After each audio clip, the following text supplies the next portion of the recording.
দীঘা মন্দারমণির একঘেয়েমিতা কাটিয়ে আজ কিন্তু সকাল সকাল আমরা চলে গেছিলাম তাজপুরে। রোজ সকাল সকাল বারাসাত থেকে দীঘার যে সরকারি বাসগুলো ছাড়ে তাতে কিন্তু মাত্র 161 টাকার টিকিট কেটে আমরা পৌঁছে গেছিলাম তাজপুরে। যারা একটু বাজেটের মধ্যে একটা নিরিবিলি সমুদ্র সৈকতের মজা নিতে চাইছেন তাদের জন্য কিন্তু এই জায়গাটা আদর্শ। এইখানে একটা লাইট হাউস রয়েছে যেটার উপর থেকে গোটা তাজপুরটাকে আপনি একদম পাখির চোখে দেখতে পাবেন। দীঘাগামী যে কোনো বাসে কিন্তু তাজপুরের এই বাস স্টপেজ বালিসাই মোড়ে দাঁড়ায়। এই বালিসাই মোড় থেকে ছোট অটো বা টোটো বুক করে আপনারা কিন্তু চলে আসতে পারেন এই সমুদ্র সৈকতে। আর এবারে তাজপুরের সফরে আমাদের কিন্তু আবাস ছিল হোটেল সুরিয়া ভিলা। এখানে কিন্তু সকাল সকাল 10টার মধ্যেই আমরা পৌঁছে গিয়েছিলাম। তো বন্ধুরা, তাজপুরে এসে আমরা যে হোটেলটা স্টে করেছি সেটার নাম কিন্তু হোটেল সুরিয়া ভিলা রিসর্ট। এটা দেখতে পাচ্ছ, এটা কিন্তু একদম নতুন প্রপার্টি। আর আমরা কিন্তু এইখান থেকে সোজা এন্টার করে এবার আমাদের রুমে যাব, তোমাদের রুম ট্যুর দেখাবো। উপরে ওঠার সঙ্গে সঙ্গে কিন্তু প্রত্যেক রুমের সামনে একটা কমন ব্যালকনি এরিয়া দেখতে পেলাম, যেটা থেকে সামনের সুন্দর হাওয়া নেওয়া যায়। আর আমরা নিয়ে নিয়েছিলাম এখানে একটা সুপার ডিলাক্স রুম, যেটা ঢোকার সঙ্গে সঙ্গে ডান দিকে একটা বড় সোফা ছিল, সামনে টি টেবিল ছিল, বড় টিভি ছিল, মিরার ছিল, আলাদা করে ফ্রিজ রাখা ছিল। এখানকার বেডটা আমার অসাধারণ লেগেছে এবং কাস্টমারদের দিকে নজর রাখার জন্য এখানে কিন্তু সুন্দর টাওয়াল ছিল, সাবান ছিল, শ্যাম্পু ছিল, জামা কাপড় রাখার জন্য একটা কাবার্ড ছিল এবং এখানকার জানলা দিয়ে বাইরের বীজটা ব্যাপক লাগছিল দেখতে। বীজ কিন্তু এখান থেকে দেখতে পাওয়া যায়। আর এখানকার বাথরুমটা তো একদম পুরো টপ নচ, একদম পুরো বাথটব বসানো থেকে শুরু করে সব পরিষেবা রয়েছে। আর এই রুমটা কিন্তু তুমি যদি এসিতে নাও তাহলে 3500 পড়বে, নন এসিতে নাও তাহলে 3000 পড়বে। আমরা যেহেতু উইকডেজে এসেছি তাই জন্য কিন্তু 500 টাকা ডিসকাউন্ট পেয়েছি। এছাড়া বিভিন্ন সময় ডিসকাউন্ট চলতে থাকে। ওনারা কিন্তু আমাকে আর একটা রুম দেখালেন যেটা কিন্তু ডিলাক্সের কোটায় পড়ে এবং এটাও কিন্তু বেশ সুন্দর সাজানো, পরিপাটি গোছানো, টয়লেট ফয়লেট সব নিট অ্যান্ড ক্লিন, সুন্দর ভালো। এবং সুপার ডিলাক্সের থেকে রেটটা কিন্তু 500 টাকা কম। আর এটা হচ্ছে কিন্তু এখানকার নর্মাল রুম, যেটার বাজেট হচ্ছে মাত্র 1500 টাকা। এবং আমার কাছে এটাই কাফি মনে হলো, কারণ এখান থেকেও বাইরে সুন্দর বীজ দেখতে পাওয়া যাচ্ছিল। 1500 টাকা এর থেকে ভালো রুম আর কি চাই। আর বাইরের কমন ব্যালকনি এরিয়া তো আছি। আর এইটা ছিল কিন্তু 4 জন থেকে 5 জন থাকার জায়গা। এটারও কিন্তু টয়লেট খুব ভালো ছিল। এরপরে দেখলাম একটা গ্র্যান্ড রুম, যেটাতে 7-8 জন মিলে বন্ধু বান্ধব মিলে পার্টি করার জন্য আদর্শ সাইজের রুম। এমন সবকিছু দেখতে দেখতে এবার পেয়ে যায় ব্রেকফাস্টের জন্য খিদে এবং খেয়ে নিয়ে আমরা সকালের সুন্দর ব্রেকফাস্ট শেষ করা মাত্রই কিন্তু আমরা চলে আসি লাল কাঁকড়ার দেশ তাজপুর বিচে। মানে ওয়েস্ট বেঙ্গলের মধ্যেই তাজপুরই কিন্তু একদম নিট অ্যান্ড ক্লিন, নিরিবিলি একটা লাল কাঁকড়ার বিচ। যেই বিচের পাড়ে কিন্তু লাইন দিয়ে সারি সারি দোকান রয়েছে, যেখানে বসে লাঞ্চ, ব্রেকফাস্ট, ডিনার করতে করতে এই সুন্দর সমুদ্রের মজা নেওয়া যায়। তো যাই হোক, আমরাও বেশ মনের সুখে ডানা মেলে এই তাজপুরের ফ্রেশ জলে কিন্তু সুন্দরভাবে একটু লম্পঝম্প করে দিলাম। অনেকদিন পর সমুদ্রে আসলাম। যারা মনে করছেন একটু নিরিবিলি বিচে গিয়ে নিজের পছন্দের মানুষের সাথে একটু স্পেশাল টাইম কাটাবো, নিজের কাছের পরিবারের পরিজনদের সাথে একটা ভালো সময় কাটবে, তাদের জন্য কিন্তু এই তাজপুরের বিচটা আদর্শ।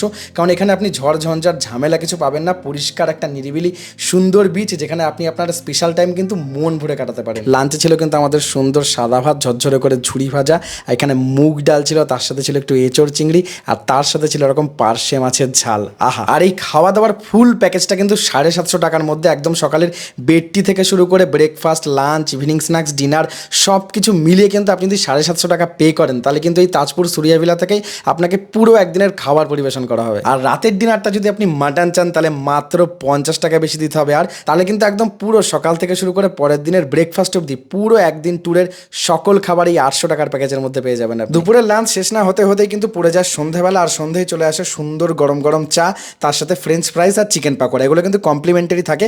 এর সাথে কিন্তু বারবিকিউ চিকেন নিয়ে নিয়েছিলাম আমরা। আর বারবিকিউ চিকেনটা সুন্দর করে বাটার দিয়ে ম্যারিনেট করা হয়েছিল। খেতে যা লাগছিল, নরম সফট তুলতুলে, মুখে দেওয়ার সঙ্গে সঙ্গে গলে যাচ্ছিল। এখানে কিন্তু 700 টাকা পার কেজিতে বারবিকিউ চিকেন পাওয়া যায়। এটা কিন্তু খুব টেস্টি লাগে। আমার পার্সোনাল রেকমেন্ড, আপনারা যদি যান অবশ্যই এটা ট্রাই করে দেখবেন।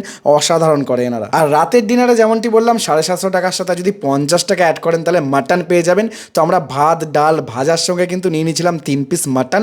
এখানকার মাটনটাও কিন্তু লাজবাব। মানে অ্যাকচুয়ালি সত্যি বলতে এখানকার যে দাদাটা দেখাশোনা করেন তিনি কিন্তু খুব সুন্দর রান্না করেন এবং খুব সুন্দর সার্ভিস, খুব সুন্দর পরিবেশনা করেন উনি। তো গুড মর্নিং বন্ধুগণ, আজকে কিন্তু তাজপুর সফরে আমাদের ডে 2। আর সকালবেলা ঘুম থেকে উঠতে পেয়ে গেলাম গরমা গরম ব্রেকফাস্ট। এখন কিন্তু মোটামুটি সকাল 10টা বাজে। এখানে যে দাদা দেখাশোনা করছেন তাকে বলেছিলাম ব্রেকফাস্ট রেডি করতে এবং তার হাতের রান্না কিন্তু প্রত্যেকটা খুব অসাধারণ। এরকম 4 পিস লুচি, সুন্দর আলুর তরকারি তোমরা 750 টাকার যে প্যাকেজ আছে তার মধ্যে পেয়ে যাবে। দেখো চারিদিকে গাছের সমাহার, আর এইখান থেকে ওই দিকে যদি তাকাও পুরো দেখতে পাচ্ছ সমুদ্র দেখা যাচ্ছে। মানে এই যে লাস্ট যে গাছের ওই পারে কিন্তু সমুদ্র। আমি এখান থেকে দাঁড়িয়ে দেখতে পাচ্ছি, জানি না ক্যামেরায় কতটা জাস্টিফাই হচ্ছে। এই পাশ থেকে বীচ দেখা যায়, ও পাশ থেকে বীচ দেখা যায়। আর এইখানে ছাদে দাঁড়িয়ে সমুদ্রের শোভা নিতে নিতে ব্রেকফাস্ট করা মজাই আলাদা। সকালবেলা ব্রেকফাস্ট শেষ করেই আমরা কিন্তু চলে যাই ওয়াচ টাওয়ার দেখতে। আপনাদের বলেছিলাম যেখানে একটা লাইট হাউস রয়েছে এবং এটা কিন্তু বেশ বড় এবং উঁচু এবং নিচটা পুরো পার্ক এরিয়া। সোজা 10 টাকা টিকিট কেটে পার্ক এরিয়াটা ঘুরে একটু মজা ঠাট্টা করার সঙ্গে সঙ্গে কিন্তু লাইট হাউসের দরজা খুলতেই আমরা ঢুকে যাই ভেতরে। রাউন্ড দিয়ে গোলাকৃতির এই সিঁড়িতে উঠতে যা ভয় লাগছিল, নিচটা তো ছিল ভয়ঙ্কর এবং উপরে ওঠার সঙ্গে সঙ্গে কিন্তু মন ভরে হাওয়া পেলাম। আর সব থেকে মজার জিনিস, পুরো সমুদ্র সৈকতটা এখান থেকে নিট অ্যান্ড ক্লিন দেখতে পাওয়া যাচ্ছিল। মানে এটা মনে হয় তাজপুরের সব থেকে হায়েস্ট টাওয়ার। এখান থেকে পুরো তাজপুরটাকে এত সুন্দর দেখাচ্ছিল, অসাধারণ একেবারে। তারপরে শেষবারের জন্য চলে গেলাম কিন্তু বিচটাকে টাটা করতে। তাজপুরের এই দুদিনের সফর, অ্যাকচুয়ালি 1 নাইট 2 ডেজ সফর দেখতে দেখতে কেটে গেল এবং আমাদের এই আবাসস্থল সূর্যাভিলা কিন্তু সুন্দর পরিষেবা দিয়ে আমাদের এই ট্যুরটাকে স্মরণীয় করে দিল। আপনারা যদি তাজপুরে আসতে চান তাহলে অবশ্যই হোটেল সূর্যাভিলার কন্ট্যাক্ট নাম্বার আমি ডিটেলিং সব ডিসক্রিপশন বক্সে এবং ডিসপ্লেতে দিয়ে দিলাম, অবশ্যই কল লাগাতে ভুলবেন না। আর আমার এই ভিডিওটা কেমন লাগলো সেটা কিন্তু কমেন্ট সেকশনে অবশ্যই জানাবেন। ভালো লাগলে লাইক করে দেবেন, ফলো করে নিতে ভুলবেন না। খুব তাড়াতাড়ি নতুন কিছু নিয়ে দেখা হচ্ছে, ভালো থাকবেন।